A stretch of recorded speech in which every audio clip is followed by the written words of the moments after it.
नमस्कृत्य नरं चैव नरोत्तमं देवीं सरस्वतीं व्यासो ततो जयमुदीरये। आइए दधीचि ज्योतिष सेवा यूट्यूब चैनल में आप समस्त महानुभावों का हार्दिक स्वागत है। आगे वट सावित्री का व्रत आने वाला है।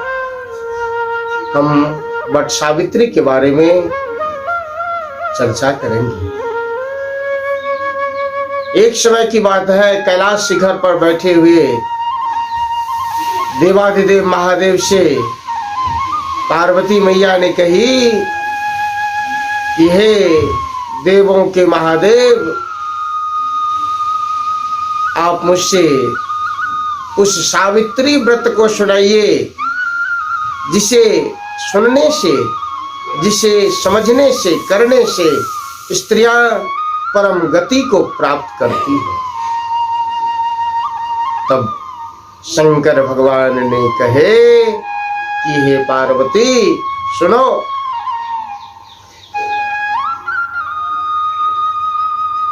मैं तुम्हें ब्रह्मा की प्रिया सावित्री की कथा सुनाता हूं और तुम्हारे मन में जो इच्छा है उसे पूर्ण करता हूं। मद्रास राज्य में एक अश्वपति नाम के राजा रहा करते थे। वो बड़े ज्ञानी थे, बड़े गुणी थे, अपने प्रजाओं को पुत्र के समान पालन किया करते थे, कोई भी दोष नहीं था। एक दिन वो अश्वपति राजा अपने रानी के साथ घूमते घूमते प्रभास क्षेत्र में, जहां सावित्री नाम का एक स्थल था, उस स्थल में जा पहुंचे और जुगल जोड़ी ने बैठ करके वहां सावित्री का व्रत किया। एक बट का वृक्ष था, उसी बट वृक्ष के नीचे सावित्री स्थल में बैठकर बट सावित्री का व्रत किए, कथा को श्रवण किए। इसके प्रभाव से ब्रह्मा की प्रिया सावित्री माता प्रसन्न होकर राजा अश्वपति की बेटी के रूप में अवतार ली और अश्वपति धन्य हो गए। धीरे धीरे चंद्रमा के कला के समान वो बढ़ती गई। ब्राह्मणों से सलाह करके राजा अश्वपति ने उस बेटी का नाम भी सावित्री ही रखा। महानुभाव श्रोता भगवान, इस तरह से सावित्री जब बड़ी हुई, कन्या जब बड़ी होती है तो उनके विवाह के बारे में सोचना पड़ता है। हमारा संस्कार है विवाह संस्कार। अश्वपति ने सावित्री के विवाह के लिए सोचे, चारों तरफ घूमे, परंतु सावित्री जैसे जोड़ी नहीं मिला। कोई भी दूल्हा अगर देखा जाए तो सावित्री से कम पड़ रहा था। तब अश्वपति ने दुखी होकर के सावित्री को ही कहे कि बेटी, मैं तुम्हारे योग्य वर तो कहीं भी नहीं देख रहा हूं, कहीं नहीं मिल रहा है, और जब घर में कन्या बड़ी हो जाए, शादी से पूर्व रजस्वलाव से हो जाए, और पिता जब ऐसे कन्या का दर्शन करते हैं तो उन्हें ब्रह्म हत्या के समान पाप लगता है। इसीलिए मेरा इच्छा है कि तेरी शादी हो जाए और तुम स्वयं को अपने योग्य वर को ढूंढो। तब सावित्री ने अपने पिता के शांति के लिए, पिता के कल्याणार्थ वर ढूंढने के लिए घर से निकली। आज भी बड़े चाव से लोग वर ढूंढते हैं, लेकिन याद रहे कि आज लोग अपने खुशी के लिए, अपने मनपसंद के लिए, अपने कल्याण के लिए वर ढूंढते हैं। पिता के खुशी को नहीं देखते, पिता के कल्याण को नहीं देखते। लेकिन सावित्री ने यहाँ पिता के कल्याण के लिए, उनके आदेशानुसार, उनके इच्छा को पूर्ण करते हुए वर ढूंढने के लिए निकली। और जाते जाते प्रभास क्षेत्र, ब्रह्म क्षेत्र वगैरह चारों तरफ घेरा लगाई, घूमी, लेकिन कहीं भी वर नहीं मिला। लौट करके फिर घर चली आई। जब वो घर आती है तो यहाँ पहले से ही नारद जी आकर के बैठे हैं। बोलिए नारद भगवान की जय। नारद जी से सावित्री ने अपनी सारी कहानी सुनाई और नारद जी ने कहे कि सुनो,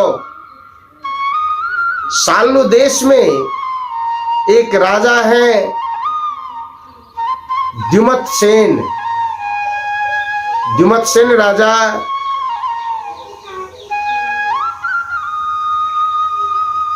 के ऊपर राजा रुक्मी ने चढ़ाई कर दिया और उनका सारा धन धान हरण कर लिया। जब लोगों को धन धान हरण हो जाए तब कल्याण होता है, छुटकारा मिल जाती है, स्वतंत्रता का अनुभव होता है। तब द्युमत सेन ने,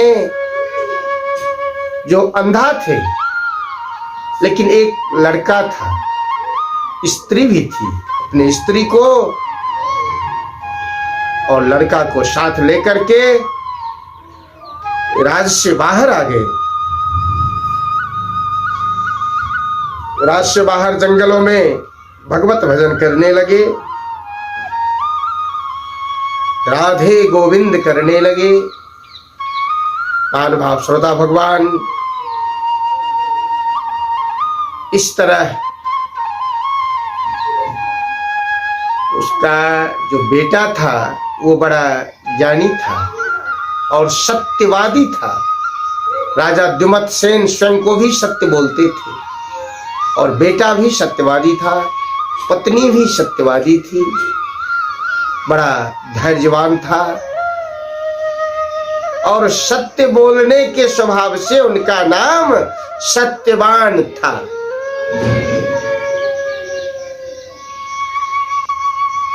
नारद जी ने कहे कि बेटी, वो लड़का तो बड़ा गुणी है, बड़ा ज्ञानी है, तुम्हारे योग्य ही है।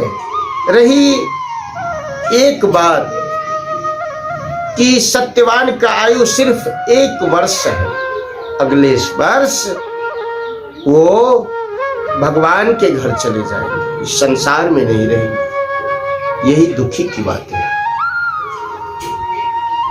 तब जाकर के सावित्री ने कही कि हे नारद जी, जिसे वरण कर लिया उसे वरण कर लिया, चाहे वो अल्पायु हो या फिर दीर्घायु। हम मन से उसे पति मान लिए, बस हो गया, अब मुझे डरना नहीं है। आप ऐसा युक्ति कीजिए कि मेरी विवाह सतवान के साथ हो जाए, क्योंकि वर्णों का गुरु वेद और शिष्य का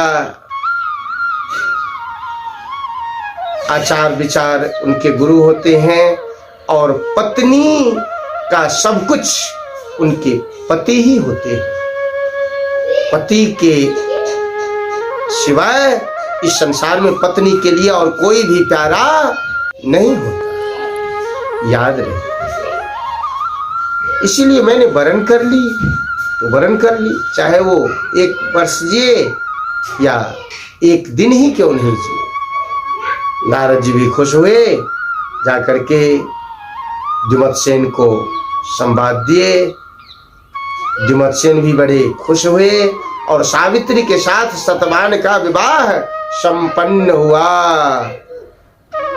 महानुभाव श्रोता भगवान, वहां विवाह संपन्न होने के बाद उस जंगल में सतवान के साथ सावित्री रहने लगी, अपने ससुर द्युमत्सेन की विधिवत सेवा करने लगी। आनंद सा हो गया और जब 1 वर्ष हो गया, मृत्यु की तिथि आई, उस दिन कुल्हाड़ी लेकर के सतवान घर से जब जंगल जाने लगे, तब सावित्री ने भी पीछे लग गई। पीछे जाती रही, जंगल में जाकर के कोस, जलावन वगैरह इकट्ठा करके गांठ बनाए और जब लेकर के लौटते तब सर में दर्द हुआ। और ऐसा सर दर्द हुआ कि सतवान ने सावित्री से कहे कि देवी, मेरा सर दर्द कर रहा है, मुझे बहुत पीड़ा हो रही है, मन करता है तुम्हारे गोद में कुछ क्षण आराम करूं। और सावित्री ने अपने पति सतवान को अपने गोद में ली।